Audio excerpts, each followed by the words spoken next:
नमस्कार दोस्तों, मैं केपी केमिस्ट्री पॉइंट में आपका स्वागत करता हूं। आज की क्लास में हम जिस टॉपिक पे चर्चा करने वाले हैं वो हमारा केमिकल काइनेटिक्स जो चैप्टर चल रहा है इंटरमीडिएट में, केमिकल काइनेटिक्स चैप्टर रासायनिक बलगतिकी, उसमें हमने अभिक्रियाओं के टाइप्स पढ़े थे।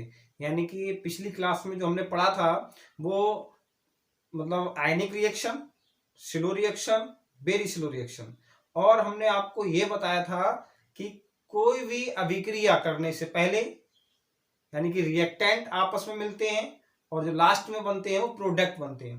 ठीक है, आज हम जो पढ़ने वाले हैं आज की क्लास में बहुत ही इंपॉर्टेंट टॉपिक है। पहले हम पढ़ेंगे अभिक्रिया की दर, रेट ऑफ रिएक्शन क्या होती है। इसके बाद मैं आपको पढ़ाने वाला हूं एक अभिक्रिया जो जिस कारण होती है, यानी कि अभिक्रिया दर का टक्कर सिद्धांत। समझ रहे हैं, जब तक हम अभिक्रिया दर का टक्कर सिद्धांत नहीं समझेंगे तब तक हमें क्लियर नहीं होगा कि रासायनिक अभिक्रियाएं होती क्यों हैं और अभिक्रिया किस कारण होती है। जैसे कि मैंने आपको बताया, ताप बढ़ाने पर अभिक्रिया पर क्या प्रभाव पड़ेगा, दाब बढ़ाने पर अभिक्रिया पर क्या प्रभाव पड़ेगा और सांद्रता बढ़ाने पर क्या प्रभाव पड़ेगा।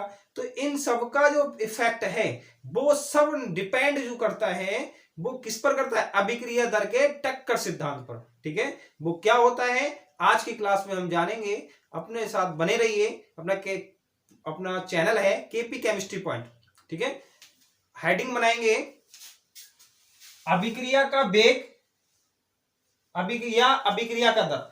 ठीक है, एक ही चीज है, अभिक्रिया का वेग पूछा जाए या अभिक्रिया का दर पूछा जाए। अभिक्रिया दर और अभिक्रिया का वेग, वेग और दर दोनों एक ही होता है। इंग्लिश में रेट ऑफ रिएक्शन। ठीक है, रेट ऑफ रिएक्शन क्या होती है पहले मैं आपको समझा दे रहा हूं। यानी कि कुछ समय में, एकांक समय में, ठीक है, एकांक समय का मतलब कुछ भी समय हो सकता है, कुछ समय में अभिक्रिया यानी कि जब प्रारंभ होती है, अभिक्रिया स्टार्ट होती है, तब कुछ समय के पश्चात ही तो अभिक्रिया प्रारंभ होगी। ऐसा तो नहीं है कि हमने केमिकल मिलाए तुरंत अभिक्रिया हो जाए। भाई कुछ तो सेकंड लगेंगे। मान लीजिए पहले हमने अब पढ़ाई दी आयनिक रिएक्शन 10⁻³ सेकंड तो लगे, कुछ तो समय लगा। ऐसा तो नहीं है कि तुरंत एकदम अभिक्रिया प्रोडक्ट अभिकारक मिलाते ही प्रोडक्ट बन गया। समझ रहे हैं, कुछ समय लगा। यानी कि कुछ समय अंतराल पर चाहे उत्पाद की सांद्रता में परिवर्तन हो या फिर अभिकारक की सांद्रता में परिवर्तन हो, यानी कि इस परिवर्तन की दर को ही हम क्या कहते हैं, अभिक्रिया की दर कहते हैं। समझ रहे हैं, समझ लीजिए भाई क्या है, एकांक समय में अभिकारक या उत्पाद की सांद्रता में, अभिकारक या उत्पाद की सांद्रता में। अच्छा, अभिकारक और उत्पाद में पिछली क्लास में आपको बता चुका हूं।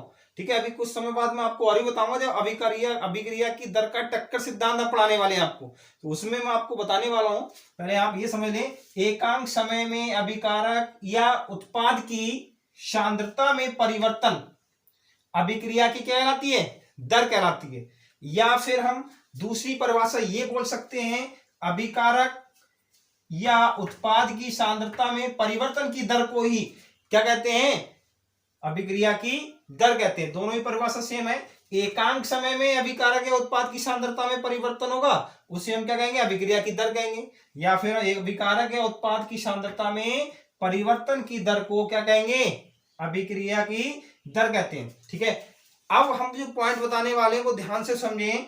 यानी कि यदि समय अंतराल डेल्टा टी में अभिकारक उत्पाद की सांद्रता, यानी कि अभिकारक हो या उत्पाद की सांद्रता में परिवर्तन डेल्टा सी हो, तब क्या लिखेंगे, अभिक्रिया की औसत दर। यानी कि ये हमारा फार्मूला है, अभिक्रिया की औसत दर क्या होगी, सांद्रता में परिवर्तन अपॉन समय अंतराल।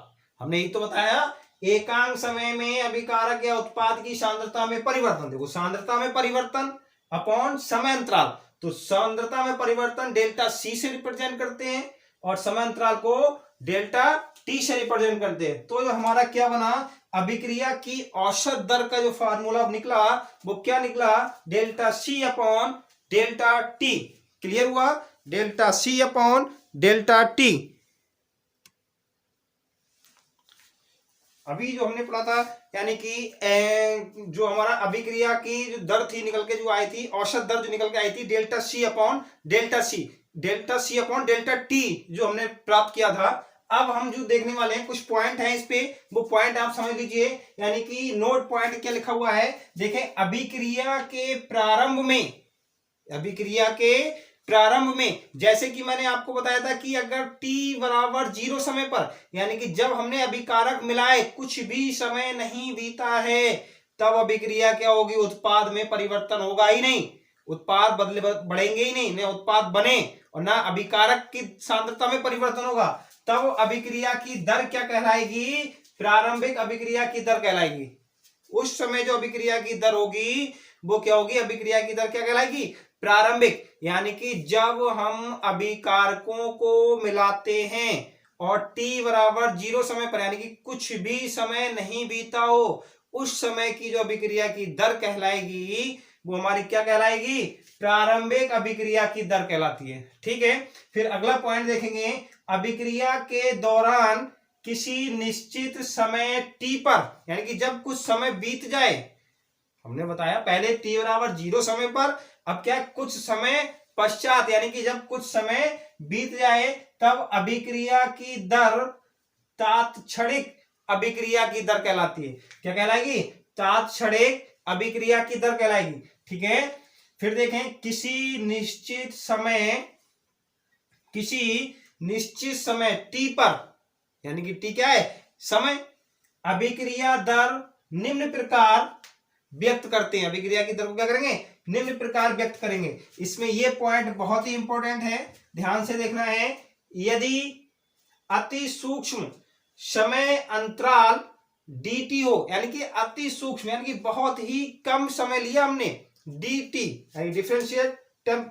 डिफरेंशियल समय, ठीक है, बहुत ही कम लिया हमने, में अभिकारक की सांद्रता x हो, क्या हो, सांद्रता जो है वो क्या हो, स्मॉल x हो, तब अभिक्रिया का तात्क्षणिक दर क्या होगा, dx अपॉन dt। ये हमें बहुत ध्यान रखना होगा, जो तात्क्षणिक, यानी कि जब d बराबर हमने कुछ समय लिया, t बराबर यानी कि dt लिया हमने, कुछ समय, थोड़ा समय लिया, और अभिकारक की सांद्रता में परिवर्तन जो लिया, तो कुछ समय हमने x लिया, स्मॉल x, तब क्या होगा, dx, यानी कि बहुत कम समय में बहुत कम परिवर्तन, समझ रहे हैं, जो तात्क्षणिक दर जो निकल के आई हमारी, बहुत कम समय में dt, बहुत कम समय में dx, यानी कि बहुत कम परिवर्तन, ठीक है, तात्क्षणिक दर कहलाता है। अब यदि समय अंतराल, जो समय अंतराल है वो हमारा dt में अभिकारक a कैपिटल होगा, अभिकारक a की सांद्रता में परिवर्तन होगा, वो dA, यानी कि a में कुछ कम परिवर्तन हुआ, तो हम dx की जगह पे क्या लगा देंगे, dA लगा देंगे। ठीक है, यानी कि रेट ऑफ रिएक्शन, अभिक्रिया की दर बराबर minus dA upon dt। Minus यहाँ पे जो रिप्रेजेंट कर रहा है वो ये रिप्रेजेंट कर रहा है जो हमारा अभिकारक है A, उसकी सांद्रता में क्या हो रही है, कमी हो रही है, उसकी सांद्रता में क्या हो रही है, कमी हो रही है। अच्छा, एक पॉइंट यहाँ पे और बन सकता है, वो पॉइंट क्या है, अगर हम अभिकारक की सांद्रता में कमी ना दिखाएं और उत्पाद की सांद्रता में क्या दिखा दें, वृद्धि दिखा दें, तब हम यहाँ पे फार्मूला बदल सकते हैं भाई, तब वहां पर प्लस हो जाएगा हमारा, ठीक है, और उत्पाद की सांद्रता में वृद्धि, ये चीज ध्यान रखें। अगर कहीं प्लस है लगा हुआ तो उसमें वहां पे स्मॉल जो हमारा कैपिटल A था वो नहीं होगा, हमारा B की सांद्रता में परिवर्तन हो जाएगा। यानी कि देखें, माना एक रिएक्शन, माना एक अभिक्रिया, देखो A से A और B क्या बन रहा है, प्रोडक्ट P बन रहा है भैया, क्या बनेगा, प्रोडक्ट P बनेगा। तब हम यहाँ पे इस अभिक्रिया के लिए लिख सकते हैं, ये जो थे हमारे अभिकारक थे, क्या थे, रिएक्टेंट, यानी कि अभिकारक थे, और ये क्या है, प्रोडक्ट, उत्पाद, यानी कि प्रोडक्ट। क्लियर हुआ। अब हमारा क्या होगा, यानी कि जो अभिक्रिया की दर होगी, यानी कि रेट ऑफ रिएक्शन जो होगी, अगर हम प्लस का निशान लगा रहे हैं तब हम यहां पे लिख सकते हैं, पी लिख लो यहां पे, उत्पाद की सांद्रता में वृद्धि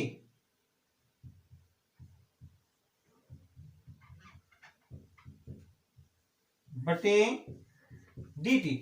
ठीक है, इतना हम कर सकते हैं। क्लियर हुआ। हम ये भी कर, अब यहां पे प्लस क्या दिखाएगा, प्लस ये दिखाएगा कि उत्पाद की सांद्रता में वृद्धि हो रही है कुछ समय पश्चात। अगर हम ये ना करें तो हम यहाँ पे ये लिख सकते हैं भाई ए अभिकारक की सांद्रता में कमी, तो माइनस लगाएंगे। मतलब मैंने आपको बताया था, जो कल पॉइंट बताया था, यहाँ पे फिर से समझ लें, यानी कि ए प्लस बी मिलकर बना रहा है पी। यदि इन दोनों की सांद्रताएं 100 ग्राम है वजन, और यहाँ पे ये 0 होगा, कब, t बराबर 0 समय पर। अब t बराबर कुछ समय ले लिया हमने, जब समय ले लिया तब प्रोडक्ट मान लीजिए कितना बना, 10 ग्राम बना, तो हमारा जो अभिकारक बचा वो कितना बचा, 90 ग्राम। परिवर्तन हुआ, परिवर्तन हुआ नहीं हुआ भाई। यदि अगर हमारा समय 0 होगा तो प्रोडक्ट बनेगा ही नहीं, यहां पे अभिक्रिया प्रारंभ नहीं हो रही है, तो प्रोडक्ट हमारा 0 है। अब प्रोडक्ट जब हमारा कुछ बनेगा तब जो अभिकारक की जो सांद्रताएं होंगी उनकी सांद्रता में कमी होगी, इसीलिए वहां पे माइनस लगाया था हमने। अगर अभिकारक की सांद्रता में कमी है तब उत्पाद की सांद्रता में क्या होगी, वृद्धि होगी। ये पॉइंट आप समझे। क्लियर। अब मैं आपको पढ़ाने वाला हूं अभिक्रिया दर का टक्कर सिद्धांत।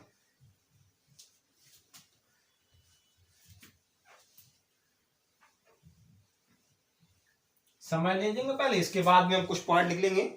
हेडिंग बनाए,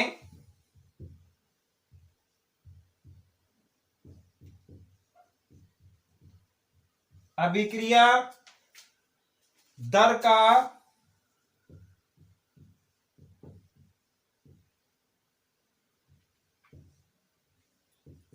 टक्कर सिद्धांत। ठीक है, एग्जाम में तो नहीं आएगा, लेकिन इसके बिना हम अभिक्रिया नहीं समझ पाएंगे।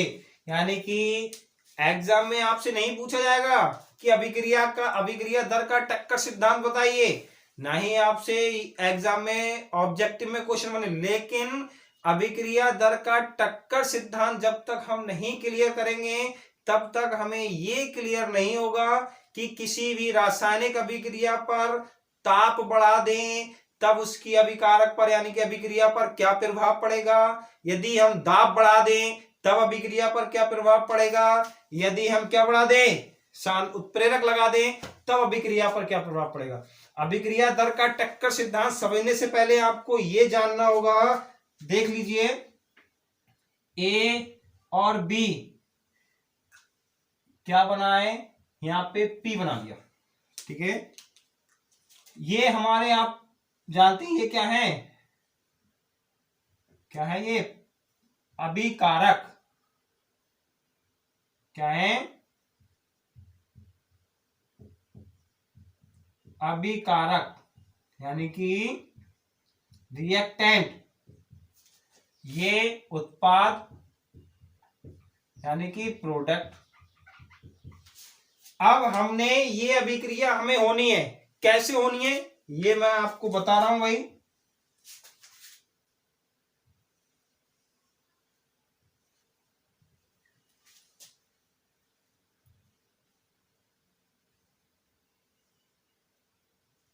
हमने एक पात्र लिया, ठीक है, जब हम ये पात्र लेंगे, मैंने जो आपको बताया अभिक्रिया की दर को प्रभावित करने वाले कारक, वो सारे पॉइंट मैं अभी आपको यहीं बताने वाला हूं, फिर एक एक करके लिखेंगे। ठीक है, जैसे कि हमने ए और बी, जब हम एक पात्र लेंगे तो इसमें ए के कण भी होंगे, बी के कण भी होंगे, भाई यही तो होंगे। जब तक इनके कण नहीं होंगे, ठीक है, ये हमारे कण हो गए, क्या होगा, ये अभिकारक होगा। ठीक, क्लियर। अब अभिक्रिया प्रारंभ कब होगी भाई? अभिक्रिया प्रारंभ जब होगी इन अभिकारकों के अणुओं के बीच क्या हो? टक्करें स्टार्ट हो जाए। क्या हो जाए? आपस में ये टकराने लगे। ठीक है, जब तक ये आपस में नहीं टकराएंगे तब तक अभिक्रिया प्रारंभ नहीं होगी। ये बात आप ध्यान से समझें। क्यों नहीं होगी भाई? जब हम कुछ भी किसी केमिकल में मिलाते हैं, मान लीजिए एग्जाम्पल आपने क्या लिया, शरबत ले लिया। शरबत हम बनाते हैं तब हम चीनी को यानी कि शुगर को जल में घोलेंगे। तब जल में क्यों घुलेगा भाई? वो उसमें घुलनशील है इसलिए घुलेगा। घुला कैसे? जब उसमें मिल गया भाई। जब तक कण उनके आपस में मिलेंगे नहीं तब तक वो घुलेगा नहीं। तो यही कारण है कि जब हमारे अभिकारकों के कण आपस में नहीं टकराएंगे तब अभिक्रिया प्रारंभ नहीं होगी, यानी कि प्रोडक्ट हमारा नहीं बनेगा। ठीक है, अब ऐसा भी नहीं है कि जितनी टक्करें हो रही हैं ये टक्करें भाई इन्हीं सभी टक्करों के बीच में अभिक्रिया पॉसिबल हो। कुछ टक्करें व्यर्थ होती हैं। कुछ टक्करें क्या होती हैं? व्यर्थ होती हैं। अच्छा, कुछ कण हमारे यहां पे भी टकराएंगे, बर्तन की दीवारों से भी टकराएंगे। कभी आप सोचे कि बर्तन की दीवारों से नहीं टकराए भाई? अभिकारक के जो कण होंगे वो बर्तनों की दीवारों से भी टकराएंगे और आपस में भी टकराएंगे। अच्छा, आपस में टकराने पर जिन टक्करों के बीच अभिक्रिया प्रारंभ नहीं होती उन्हें व्यर्थ की टक्करें कहते हैं। ठीक है, उन पे कोई प्रभाव नहीं पड़ता। लेकिन जिन टक्करों के बीच अभिक्रिया प्रारंभ होती है उन्हें हम क्या कहते हैं? प्रभावी टक्करें कहते हैं। ठीक है, उन्हें हम क्या कहेंगे? प्रभावी टक्करें कहेंगे। फिर से समझें, यानी कि अभिकारकों की जिन टक्करों के पश्चात अभिक्रिया प्रारंभ होती है उन्हें हम क्या कहेंगे? प्रभावी टक्करें कहते हैं। और एक पॉइंट और है, यानी कि प्रभावी टक्करें जो हमारी व्यर्थ की टक्करें होती हैं उनकी प्रभावी टक्करों की संख्या होती है वो क्या होती है? बहुत कम होती है। क्लियर? यानी कि सभी टक्करों के बीच अभिक्रिया नहीं होती। जिन टक्करों के बीच अभिक्रिया होती है उन्हें हम क्या कहते हैं? प्रभावी टक्करें कहते हैं। और इनकी जो संख्या होगी प्रभावी टक्करों की वो व्यर्थ की टक्करों की संख्या से बहुत कम होगी। क्लियर हुआ? इसी नियम को हम क्या कहेंगे?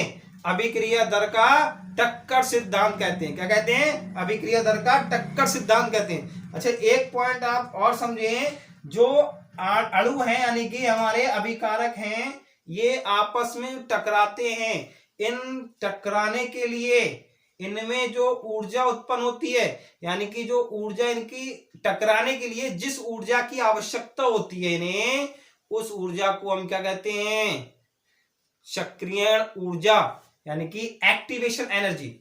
ठीक है, एक्टिवेशन एनर्जी एग्जाम में पूछ ली जाती है। ठीक है, क्या होती है? यानी कि किन्हीं अभिकारकों के अणुओं में टकरे होने के लिए जिस ऊर्जा की आवश्यकता होती है उस ऊर्जा को उस अभिक्रिया की क्या कहते हैं? एक्टिवेशन एनर्जी कहते हैं। क्लियर? अब मैं आपको वो बताने वाला हूं कि जो हमने टक्कर सिद्धांत तो पढ़ लिया, इसमें मैं आपको वो पॉइंट बताने वाला हूं कि ताप बढ़ा दें तब क्या प्रभाव होगा। मान लीजिए हम इसको गर्म करें, हमने क्या करा? ताप बढ़ा दिया। ताप क्या करा? इसका बढ़ा दिया। जब हम इसको गर्म करेंगे, जब भी गर्म करें अभिक्रिया को, तो जो इनकी प्रभावी टक्करें होंगी उनकी संख्या बढ़ जाएगी। समझ रहे हैं? यानी कि जब हम किसी भी अभिक्रिया को गर्म करते हैं तो अभिकारक के जो कण हैं वो तेजी से मूवमेंट करेंगे। तेजी से मूवमेंट करेंगे। ठीक है, क्या करेंगे? खूब तेजी से मूवमेंट करेंगे। तेजी से मूवमेंट करेंगे तो मूवमेंट जब तेज करेंगे तो उनमें जो होने वाली टक्करें हैं वो तेज होंगी। तेज होंगी तो उनमें प्रभावी टक्करों की संख्या क्या होगी? बढ़ जाएगी, जिसके कारण अभिक्रिया की दर भी क्या होगी? बढ़ जाएगी। ठीक है, ये तो ताप की बात थी। यदि हम दाब बढ़ा दें, क्या बढ़ा दें? दाब बढ़ा दें, यानी कि यहां पे ले लीजिए, ये पिस्टन ले लीजिए हमने। जब आप बताइए ऊपर से एक चल पिस्टन है, जब हम इसको दबाएंगे यहां पे दाब बढ़ेगा। ठीक है, दाब बढ़ा, अभिकारक के कण क्या हुए, नजदीक आए, आपस में एक दूसरे के क्या आए, नजदीक आए। जब नजदीक जितने ज्यादा आएंगे उतनी ही टक्करों की संख्या क्या होगी, बढ़ेगी। टक्करों की संख्या बढ़ेगी, प्रभावी टक्करें बढ़ेंगी, प्रभावी टक्करें बढ़ गई, तब क्या हुआ, अभिक्रिया की दर भी क्या हो गई, बढ़ गई। यानी कि ताप बढ़ाने पर अभिक्रिया की दर बढ़ेगी, दाब बढ़ाने पर अभिक्रिया की दर बढ़ेगी। एक पॉइंट और है, सांद्रता, सांद्रता बढ़ाने पर और उत्प्रेरक।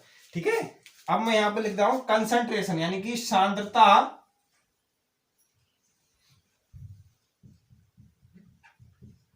सांद्रता बढ़ाने पर, सांद्रता बढ़ाने पर भी क्या होगा, अभिक्रिया की दर बढ़ेगी। कैसे बढ़ेगी भाई, मान लीजिए इसमें अभी 10 अणु हमारे किसके हैं, ए के हैं, 10 अणु किसके हैं, बी के हैं। अब हमने इसमें क्या काम कर दिया, ए के अणुओं की संख्या बढ़ा दी और बी के अणुओं को भी संख्या बढ़ा दी, दोनों के अणुओं की संख्या बढ़ा दी। जब इसमें संख्या बढ़ जाएंगी तब क्या होगा, जब इनके कण नजदीक आ जाएंगे आपस में एक दूसरे, संख्या बढ़ने पर क्या होगा, कण नजदीक आ जाएंगे। जब कण नजदीक आ गए तो इनमें टक्करों की संख्या ऑटोमेटिक बढ़ जाएगी। और जब मैंने आपको बताया जब कभी भी अणुओं के प्रभावी टक्करों की संख्या बढ़ जाए तब उसकी क्या होगी, अभिक्रिया की दर भी बढ़ जाएगी। यानी कि सांद्रता बढ़ाने पर भी अभिक्रिया की दर बढ़ेगी, दाब बढ़ाने पर भी अभिक्रिया की दर बढ़ेगी, ताप बढ़ाने पर भी अभिक्रिया की दर बढ़ेगी। सॉरी सॉरी गाइस, ठीक है, दाब बढ़ाने पर अभिक्रिया की दर बढ़ेगी, ताप बढ़ाने पर अभिक्रिया की दर बढ़ेगी, सांद्रता बढ़ाने पर भी अभिक्रिया की दर बढ़ेगी। क्लियर। अब मैं आपको एक और पॉइंट है, यानी कि उत्प्रेरक। ठीक है, अगर उत्प्रेरक बढ़ा दिया जाए, क्या हुआ, उत्प्रेरक बढ़ा दिया जाए तब भी क्या होगी, प्रभावी टक्करों की संख्या बढ़ जाएगी। ये चीज ध्यान रखेंगे। यानी कि अगर उत्प्रेरक बढ़ा दें, उत्प्रेरक किसी अभिक्रिया में लगा दें तो उत्प्रेरक जो होते हैं अभिक्रिया की दर को बढ़ा देते हैं या कम कर देते हैं। दो प्रकार के होते हैं, नेगेटिव और पॉजिटिव। ठीक है, कैटालिस्ट जो होते हैं हमारे धनात्मक भी होते हैं, ऋणात्मक भी होते हैं। धनात्मक वो होते हैं जो अभिक्रिया की दर को बढ़ा देते हैं, ऋणात्मक वो होते हैं जो अभिक्रिया की दर को कम कर देते हैं। लेकिन वो केसेस के ऊपर होते हैं किस रिएक्शन में कौन सा उत्प्रेरक लगाना है हमें। लेकिन अधिकांश क्या होगा, जब कभी भी कोई भी उत्प्रेरक हम बढ़ाएंगे, किसी अभिक्रिया में मिलाएंगे, तब उनमें जो अभिकारक होंगे उनके अणु नजदीक आएंगे। जब उनके अणु नजदीक आएंगे तो प्रभावी टक्करों की संख्या बढ़ जाएगी, और प्रभावी टक्करों की संख्या बढ़ जाएगी तो क्या होगा, उसका अंश भी बढ़ जाएगा। अंश बढ़ जाएगा तो आप जानते हैं क्या होगा, अभिक्रिया की दर भी बढ़ जाएगी। यानी कि आपको एक फैक्ट माइंड में बिठा के रखना है, अभिक्रिया की दर अगर पूछी जाए तो चाहे ताप बढ़ा दें, दाब बढ़ा दें, सांद्रता बढ़ा दें, तब क्या होगा, अभिक्रिया की दर हमेशा बढ़ेगी। अगर कम कर दें तो अभिक्रिया की दर कम होगी। बस आपको ये कॉमन फैक्ट ध्यान रखना है। समझ। अब हम इसको लिखते हैं। ठीक है, इसको हम लिखना होगा भाई, समझ लें।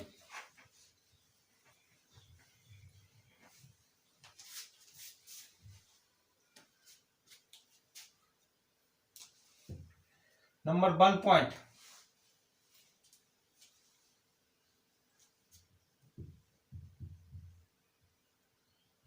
किसी अभिक्रिया में अभिक्रिया प्रारंभ होने के लिए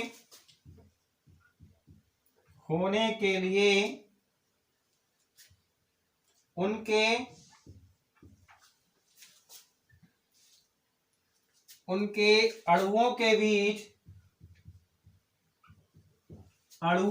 बीच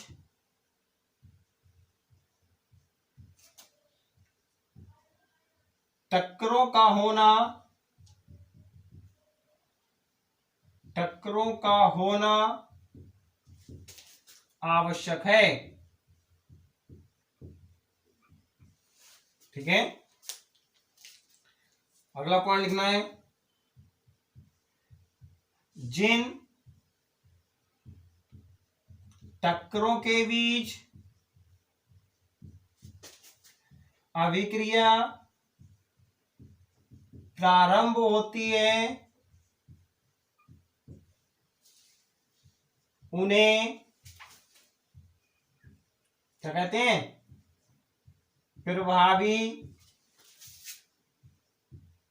टक्करें कहते हैं।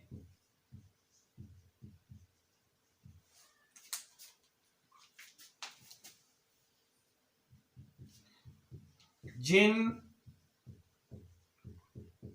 टक्करों के बीच अभिक्रिया नहीं होती है, क्लियर, उन्हें व्यर्थ की टक्कर कहते हैं। उन्हें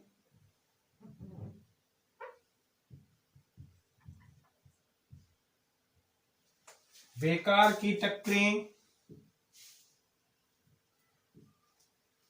बेकार की टक्करें कहते हैं।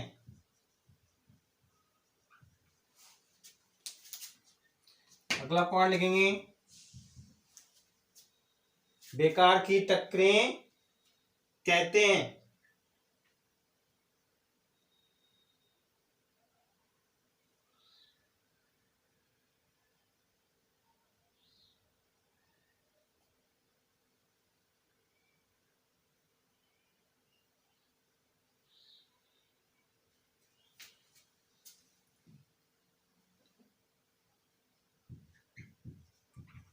बेकार की टक्करों की संख्या, प्रभावी टक्करों की संख्या इनकी अपेक्षा कम होती है, ये लिख लेंगे। प्रभावी टक्करों की संख्या इनकी अपेक्षा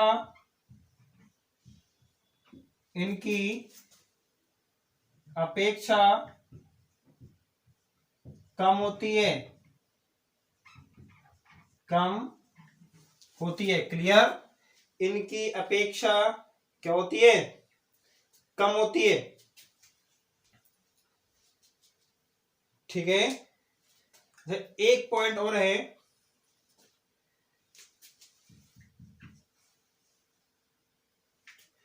प्रभावी टक्करें होने के लिए, यानी टकराने से पहले अभिकार औसत ऊर्जा अधिक अणुओं को, अभिकारक के अणुओं को, अभिकारक के अणुओं को आपस में टकराने के लिए जिस ऊर्जा की आवश्यकता होती है, जिस ऊर्जा की आवश्यकता होती है,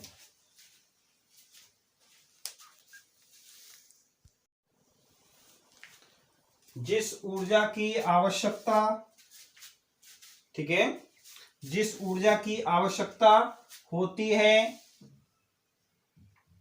उसे, जिस ऊर्जा की आवश्यकता होती है उसे सक्रियण ऊर्जा कहते हैं, ठीक है, यानी कि एक्टिवेशन एनर्जी, यानी कि E A, क्लियर। फिर से देखेंगे, यानी कि किसी अभिकारक में अभिक्रिया प्रारंभ होने के लिए उनके अणुओं के बीच टक्करों का होना अति आवश्यक है। जिन अणुओं के बीच टक्करें होती हैं उन्हें, जिन टक्करों के बीच अभिक्रिया प्रारंभ होती है उन्हें प्रभावी टक्करें कहते हैं, और जिन टक्करों के बीच अभिक्रिया प्रारंभ नहीं होती उन्हें व्यर्थ की टक्करें कहा जाता है, यानी कि बेकार की टक्करें कहा जाता है।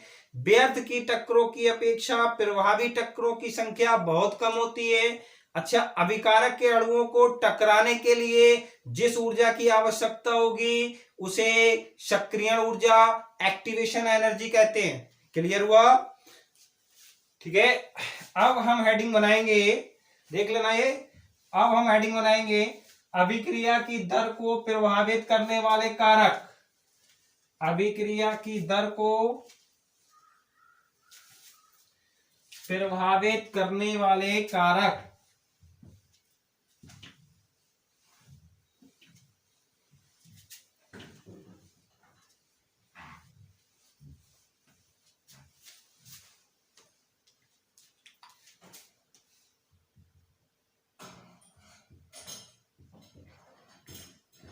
अभिक्रिया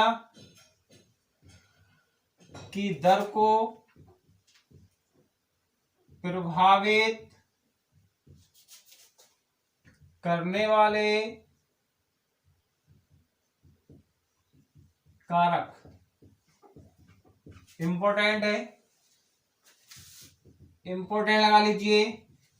बोर्ड एग्जाम में, ऑब्जेक्टिव में एक भी वर्ष ऐसा नहीं है जिसमें यहां से एक ऑब्जेक्टिव में क्वेश्चन नहीं पूछा गया हो। आपसे ये पूछ लिया जाएगा किसी भी रासायनिक अभिक्रिया में ताप कम कर दिया जाए, उल्टा क्वेश्चन पूछा जाता है, ध्यान रखें। ताप कम कर दिया जाए तब उसकी अभिक्रिया की दर पर क्या प्रभाव पड़ेगा? अभिक्रिया की दर बढ़ती है, अभिक्रिया की दर कम होती है, अभिक्रिया की दर पर कोई प्रभाव नहीं पड़ता, और इनमें से कोई भी नहीं। तो आपको ध्यान रखना है कि अगर ताप कम पूछ रहे हैं, उन्होंने लिखा ताप कम कर दिया जाए तो अभिक्रिया की दर कम हो जाएगी। अगर वो ये लिख दें ताप बढ़ा दिया जाए तो अभिक्रिया की दर बढ़ जाएगी। समझ रहे हैं? नंबर 1 हेडिंग डालेंगे ताप का प्रभाव। क्या है भाई? देखें क्या होगा। ताप बढ़ा देने पर, ताप बढ़ाने पर अभिक्रिया की दर, अभिक्रिया की दर बढ़ जाती है, बढ़ जाती है, क्योंकि प्रभावी टक्करों की संख्या बढ़ जाती है। क्लियर? यानी कि ताप का प्रभाव, ताप अगर बढ़ा दिया जाए तब क्या होगा? अभिक्रिया की दर भी बढ़ जाएगी। क्यों बढ़ जाएगी? क्योंकि प्रभावी टक्करों की संख्या क्या होगी? बढ़ जाती है। ठीक। दूसरा पॉइंट, दाब का प्रभाव। इसमें देखें, यदि अभिक्रिया पर दाब बढ़ा दिया जाए, बढ़ा दिया जाए तब अभिक्रिया की दर बढ़ जाती है। ठीक है? क्योंकि प्रभावी टक्करों की संख्या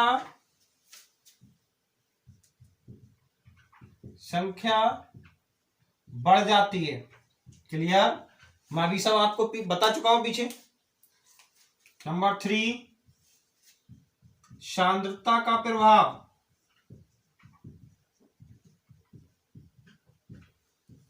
इंपॉर्टेंट लगाएं। 3 में से एक आपको 100% एग्जाम में मिल जाएगा। ठीक है? क्या है?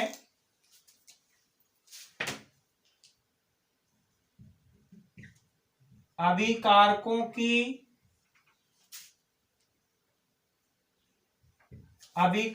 की सांद्रता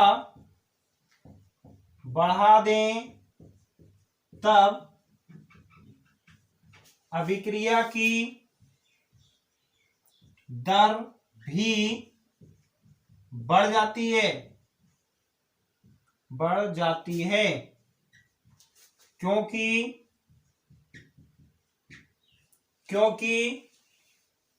क्यों बढ़ जाएगी?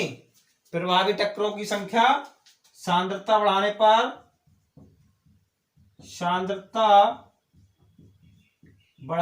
पर प्रभावी टक्करों की संख्या बढ़ जाती है। क्लियर? यानी कि आज की क्लास में कम से कम 2 नंबर क्लियर करें। ठीक है, अगर आपसे 1 नंबर पे ये पूछ लिया जाता है कि अभिक्रिया की दर किसे कहते हैं, आपको बता दिया निश्चित एकांक समय अंतराल में अभिकारक या उत्पाद की सांद्रता में परिवर्तन को ही अभिक्रिया की दर कहते हैं। फिर दूसरा क्वेश्चन आपसे यह पूछा जाएगा कि यदि अभिकारकों की सांद्रता बढ़ा दें या कम कर दें तब अभिक्रिया की दर पर क्या प्रभाव पड़ेगा। ताप बढ़ा दें तब क्या प्रभाव पड़ेगा, दाब बढ़ा दें तब क्या प्रभाव पड़ेगा। क्लियर? आपको माइंड में केवल एक ही पॉइंट ध्यान रखना है, ताप बढ़ाएं, दाब बढ़ाएं, चाहे सांद्रता बढ़ाएं या उत्प्रेरक लगाएं, हमेशा अगर बढ़ रहा है तो दर भी बढ़ेगी, अगर कम हो रहा है तो अब दर भी क्या होगी, कम होगी। आज की क्लास में बस इतना ही। नेक्स्ट क्लास में हम आपको मिलते हैं, अभिक्रिया दर का नियम जो पढ़ेंगे, अभिक्रिया दर का नियम पढ़ना है हमें, और हमें अभिक्रिया की कोटि और अभिक्रिया की आणविकता पढ़ेंगे। नेक्स्ट क्लास और भी इंपॉर्टेंट है, अभिक्रिया की आणविकता, अभिक्रिया की कोटि और दर नियम। कल शाम को 7 बजे पुनः मिलते हैं। बाकी खुश रहिए, मस्त रहिए, पढ़ते रहिए। वीडियो पसंद आई हो तो लाइक करें, शेयर करें और चैनल सब्सक्राइब करें। अपने से बड़ों का सम्मान कीजिए। Thank you very much.